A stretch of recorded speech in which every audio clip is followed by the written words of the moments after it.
this. Get pushed out of the way as there's the Black 4, they get the knock-up, there's the Permafrost. Right here. Great knock-up onto Zeus as he's trying to dash his way out, but Zeka finds the angle onto Ruler. Was pure. And now, as the public execution connects on a trophy, so much. Unadulterated. On this time, not going to connect to it, Shockwave is going to connect as well. As Cinema. What's up, guys? Trevor McNeil back with another episode of the World's Pink Ward as we are getting into quarterfinal play, breaking down our first two series that we had. And I said it before, and I'll stand by it. The first series that we had of the quarterfinals was worthy of being a world championship. I can only hope that the rest of the worlds lives up to the precedent that was set by these two teams. We're going to take it step by step, game by game, look at what happened to provide such a banger of a series and how GenG moved themselves on into the semifinals, awaiting our winners of KT Rolster and CFO.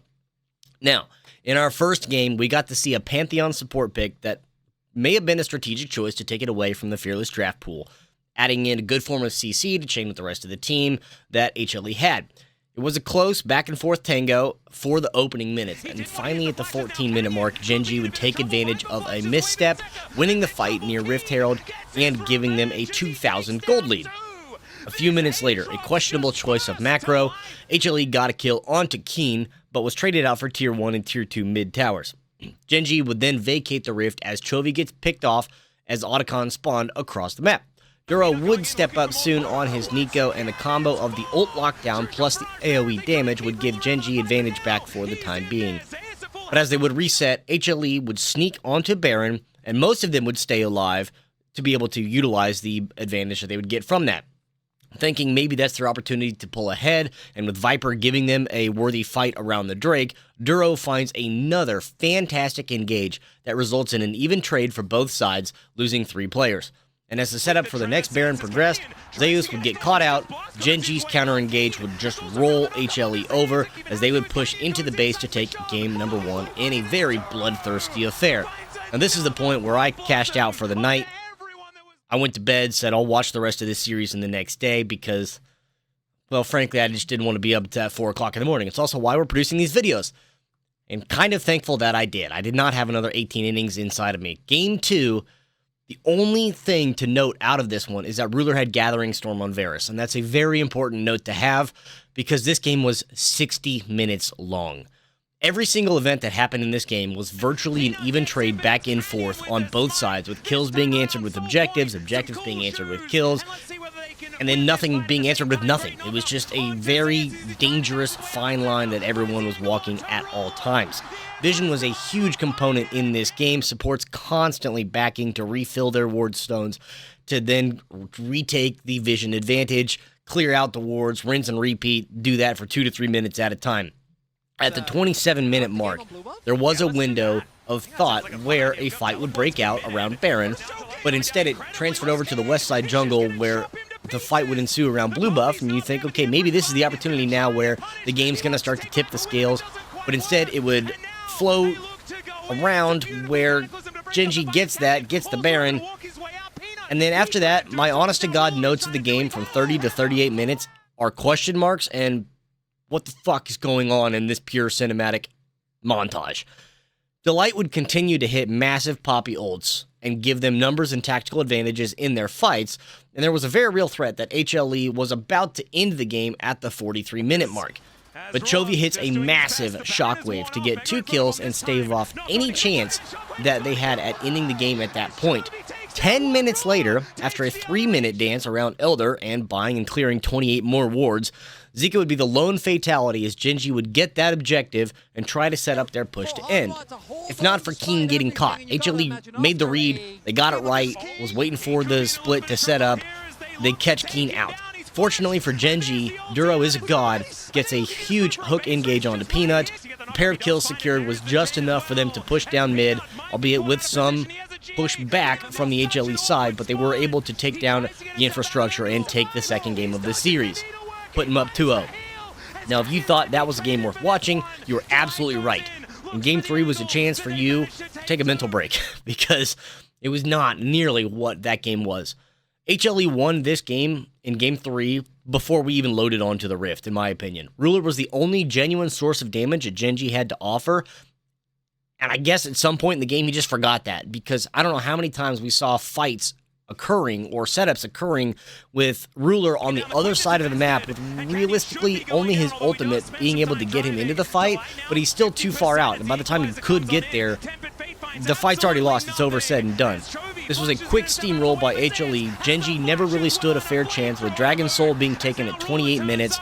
The overall team play and composition from Hanwha Life showcasing exactly why they were so dangerous in the LCK playoffs, and why there's no way that a Korean team doesn't win Worlds this year. Who said that?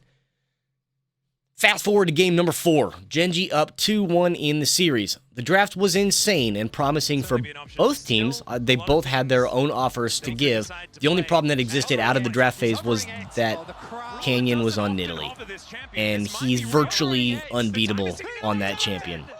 That cat would stalk throughout its native environment and was everywhere in the jungle, seemingly always just being a nuisance for HLE. The 15-minute mark, Peanut would get Rift Herald, but the turn from GenG would decimate the health bars of HLE. Zika would get dove a couple minutes later, dying with his flash still up, saving it for the next series, and give GenG third dragon shortly after that. Somehow, Chovy gets caught as Atacon spawns, but then GenG would just turn the fight, ace HLE, and get the objective from there. And at this point, everyone was starting to kind of get the idea that we already know where this is going and what's happening right now. It wasn't going to be another 18 innings or another 60-minute long game 2 that we had. GenG would toy with their food for a little bit longer before forcing HLE to answer on a Baron call. They would win that fight, start their siege, which would then just be shut down from Chovy, basically assassinating Zika, giving the rest of his teammates the green light to start the dive, take out the rest of the team and the infrastructure to win their matchup in a 3-1 scoreline. They had no business going that hard to start Worlds with a series that good, and if you stayed up to watch the Dodgers and then had to turn around to watch that, I hope you probably called off work the next day or you got an extensive amount of sleep, because that back-to-back was way too much for anybody to be able to handle. Now, you alternatively could have just not done that and then skipped the second series between KT Rolster and CFO.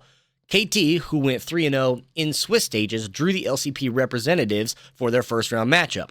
KT's never been to semifinals, and it's been a decade since anyone in the Pacific region has been here in quarterfinals representing that region. 我们等了很久，10年了，我们曾经跌落谷底，很痛，很多人笑我们是傻子，但我们傻傻的相信，希望会再次的绽放。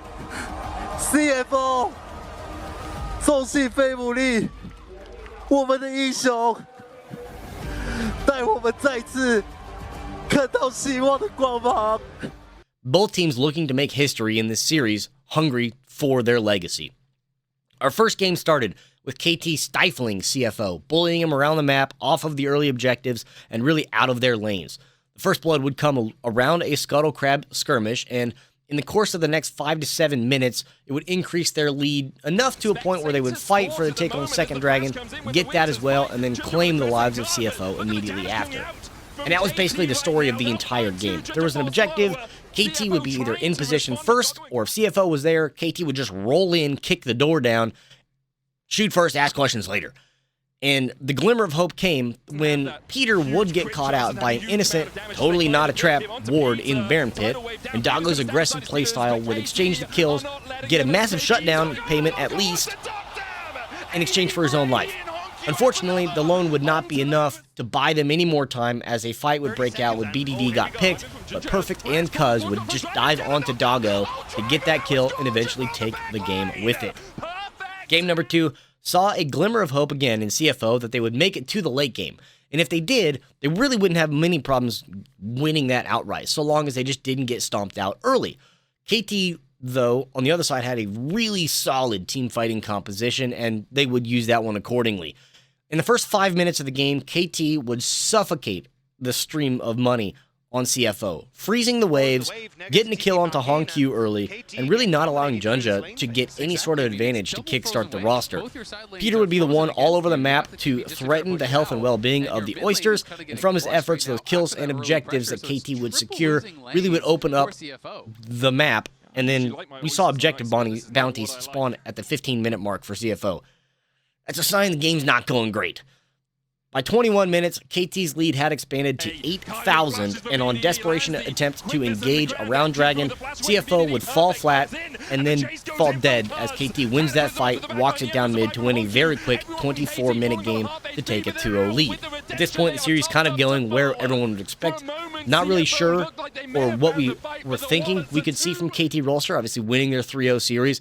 Not playing for a little bit, just kind of watching everyone else play out in Swiss. Didn't know how long it would take them to warm back up to get into the series, but at this point, they've won this many straight.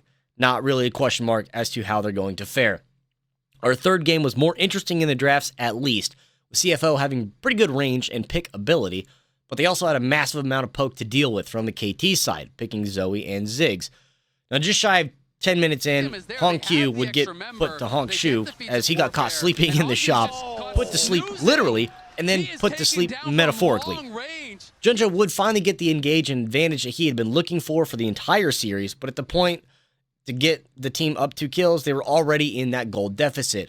A fight around Otacon would give Cuz the resets he needed on the Viego. A couple minutes later, they would take down the Dragon mid-tower and have a 4,000 gold lead. We also saw HongQ do this, where he just decided to take a ride for some reason. Not really going to pretend to understand that one. Didn't pan out, obviously. At 26 minutes, KT would collapse down onto CFO, and the combo of the crowd control and the damage would just shred HLE down to nothing, giving KT a free Baron virtually as the Dragon would spawn. Peter the Cow would flash into the faces of 4 people to serve as distraction, doing his job perfectly, working like a charm as KT take objective and only lose 1. Got beef for dinner. In return, they get all the kills. They eventually also get the base of CFO, making it a very quick, very pronounced 3-0 series for KT Rolster. GenG, with their 3-1 victory over HLE, will now face off against KT, putting 2 LCK teams into the semifinals to face off against each other. Another series with history that we're going to dive into a future video. Let me know down below if you think either of these results either really surprised you at all. Do we all just agree it's Korea's going to win World? I mean, they got 4 teams in the quarterfinals. Odds are it's looking pretty good for Korea. Probably, yeah. Anyways, you know the drill. You learned it from GenG and HLE supports there in that first series. We're going to reset, we're going to recall, we're going to refill our awards. Thanks for watching, and I'll see you in the next episode.